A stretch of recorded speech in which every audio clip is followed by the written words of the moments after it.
Hi guys, hi everyone, welcome back to my channel.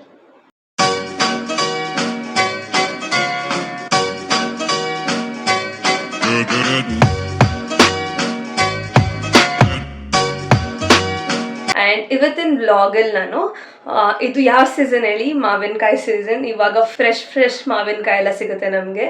So ಇವತ್ತಿನ ವ್ಲಾಗಲ್ಲಿ ಮಾವಿನಕಾಯಿ ಉಪ್ಪಿನಕಾಯಿ ಮಾಡೋದು ಹೆಂಗೆ ಅಂತ ಹೇಳ್ಕೊಡ್ತೀನಿ. ಇದು ನಮ್ಮ ಅಜ್ಜಿ recipe and the taste will be so good. ನೀವು ಇದನ್ನು ಟ್ರೈ ಮಾಡಲೇಬೇಕು ಆ್ಯಂಡ್ ನೀವು ಟ್ರೈ ಮಾಡಿ ಕಾಮೆಂಟ್ ಸೆಕ್ಷನಲ್ಲಿ ಅದು ಹೆಂಗೆ ಬಂದಿತ್ತು ಅಂತ ನನಗೆ ಹೇಳಲೇಬೇಕು ನೀವು. So let's go into the video. Okay, ಇಲ್ಲಿ ನಾವು ಫಸ್ಟ್ ಕಟ್ಟಿಂಗ್ ಸ್ಟೆಪ್ಸ್ ನೋಡೋಣ. ಇಲ್ಲಿ ಫಸ್ಟ್ ಒಂದು ಮೀಡಿಯಮ್ ಸೈಜ್ ಮಾವಿನಕಾಯಿನ ತೊಗೊಂಡು 2 ಈಕ್ವಲ್ ಪಾರ್ಟ್ಸ್ ಆಗಿ ನೀವು ಕಟ್ ಮಾಡ್ಕೋಬೇಕು. ಅದು ಈಕ್ವಲ್ ಪಾರ್ಟ್ಸಾಗಿ ಕಟ್ ಮಾಡಿದ್ಮೇಲೆ ನಾನು ಇಲ್ಲಿ ತೋರಿಸ್ತಿರೋ ಥರ ಉದ್ದುದ್ದಕ್ಕೂ ನೀವು ಕಟ್ ಮಾಡಿ ಇಟ್ಕೊಳ್ಬೇಕಾಗತ್ತೆ. ಆಮೇಲೆ ನಾನು ಇಲ್ಲಿ ತೋರಿಸಿರೋ ಥರ ಮತ್ತೆ ಕ್ಯೂಬ್ಸ್ ಆಗಿ ಕಟ್ ಮಾಡ್ಕೋಬೇಕು. ಅದು ತುಂಬ ದೊಡ್ಡದಾಗೂ ಇರಬಾರ್ದು, ಇಲ್ಲ ತುಂಬ ಚಿಕ್ಕದಾಗೂ ಇರಬಾರ್ದು. ಈ ಥರ ಎಲ್ಲನೂ ಕಟ್ ಮಾಡಿಕೊಂಡು ಒಂದು ದೊಡ್ಡ ಪಾತ್ರೆಗೆ ಹಾಕಿ ಇಟ್ಕೋಬೇಕು. ನಾನಿಲ್ಲಿ 7ರಿಂದ 8 ಮೀಡಿಯಮ್ ಸೈಜ್ ಅಷ್ಟು ಮಾವಿನಕಾಯಿನ ಕಟ್ ಮಾಡಿ ಇಟ್ಕೊಂಡಿದ್ದೀನಿ. ಆಮೇಲೆ ನಾನು ಇಲ್ಲಿ ತೋರಿಸಿರೋ ಥರ 2ರಿಂದ 3 ಸಲ ಉಪ್ಪನ್ನ ಹಾಕೋಬೇಕು. ಉಪ್ಪು ಮತ್ತು ಮಾವಿನಕಾಯಿ ಸೇರ್ಕೊಂಡ್ಮೇಲೆ ಒಂಚೂರು ನೀರು ಬಿಟ್ಕೊಳ್ಳೋಕ್ಕೆ ಸ್ಟಾರ್ಟ್ ಆಗುತ್ತೆ. 2 to 3 minutes ಹಿಂಗೆ ಕಲಕ್ತಾ ಇರಬೇಕು.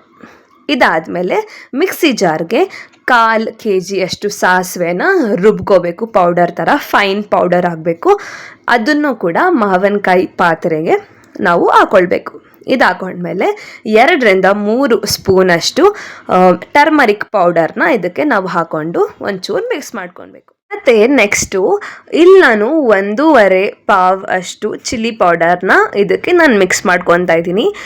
ನಿಮಗೆ ಇನ್ನೂ ಜಾಸ್ತಿ ಬೇಕು ಅಂತಂದರೆ ನೀವು ಹಾಕೋಬೋದು.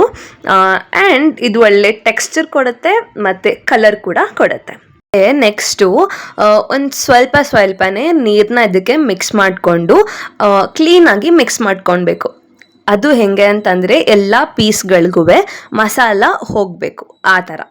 ಓಕೆನಾ? ನೆಕ್ಸ್ಟ್ ಸ್ಟೆಪ್ ಏನಂತ ಅಂದರೆ ಇದಕ್ಕೆ ಎಷ್ಟು ನೀರು ಹಾಕೋಬೇಕು ಅಂತ ಅಂದರೆ ನೀವು ಎಷ್ಟು ಹೋಳುಗಳು ಹಾಕಿರ್ತೀರ ಅಷ್ಟೂ ನೀರಲ್ಲಿ ಮುಳುಗೋ ಅಷ್ಟು ನೀರನ್ನ ನೀವು ಇದಕ್ಕೆ ಹಾಕೋಬೇಕು. ಮತ್ತು ಯಾವುದೇ ಥರ ಮಸಾಲೆ ಲಂಪ್ಸ್ ಬರದೇ ಇರೋ ಥರ ಕ್ಲೀನಾಗಿ ಕಲಿಸ್ಕೋಬೇಕಾಗತ್ತೆ. ಓಕೆನಾ? ಇಷ್ಟು ಮಾಡ್ತು ಅಂತ ಅಂದರೆ ಉಪ್ಪಿನಕಾಯಿ ರೆಸಿಪಿ ಮುಗ್ದೋಗುತ್ತೆ. It is so simple to do but taste very well. ಓಕೆನಾ? ಈ ವಿಡಿಯೋ ನಿಮ್ಗೆ ಇಷ್ಟ ಆಯಿತು ಅಂತಂದರೆ ಸಬ್ಸ್ಕ್ರೈಬ್ ಮಾಡ್ಕೊಳ್ಳಿ, like, share and comment. Subscribe ಮಾಡಿದ್ರೆ ಮತ್ತೆ ಸಿಗುವ. ಬಾಯ್.